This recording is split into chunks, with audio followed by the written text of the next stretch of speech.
खबर शामिल करते हैं जड़ावाला से, जहां पर मकामी हलकों की शिकायत पर असिस्टेंट कमिश्नर जड़ावाला का हंगामी दौरा। ईद पर शहर भर की बेहतरीन सफाई पर मकामी लोगों का खराज तहसीन। बस स्टैंड में मुसाफिरों से मसाइल सुने और मौके पर शिकायत का अजाला किया। सिविल अस्पताल, रावल हेल्थ सेंटर और शहर भर में सफाई सुथराई चेकिंग की और मौके पर ही अमले को अहकाम जारी करते हुए असिस्टेंट कमिश्नर चौधरी शौकत मसीह सिंधु ने कहा कि हुकूमती हिदायत के मुताबिक मुसाफिरों को बेहतरीन सहूलियत के साथ साथ मुकम्मल चेकिंग की जा रही है कि कोई ट्रांसपोर्टर किसी मुसाफिर से मसूली महंगाई की मद में ज़्यादा किराया तो वसूल नहीं कर रहा है। मुसाफिरों से ज़्यादा किराया लेने वालों से सख्ती से निपटा जाएगा। असिस्टेंट कमिश्नर जड़ावाला ने अचानक सिविल अस्पताल का भी दौरा किया और मरीजों से मिले और इनकी शिकायत भी सुनी और अमले को हदायत की कि मरीजों की बेहतरीन खिदमत को यकीनी बनाया जाए।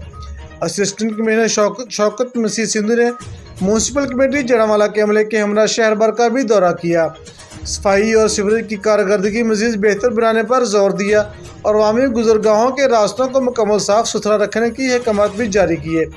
इस मौके पर असिस्टेंट कमिश्नर जड़ावाला ने कहा कि अवाम की खुशियों और सहूलत का मुकम्मल ख्याल रखना अवलिन तरजीह है और हस्ब ज़रूरत लोगों से अपील भी की है कि अपने इर्द गिर्द बसने वाले गरीबों और यतीमों का भी खास ख्याल रखा जाए।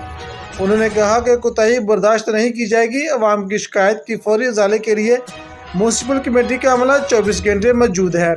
अवामी समाजी हलकों ने शहर भर में अरसा दराज से बाद सीवरेज की बहाली पर असिस्टेंट कमिश्नर चौधरी शौकत मसीह सिंधु का शुक्रिया भी अदा किया।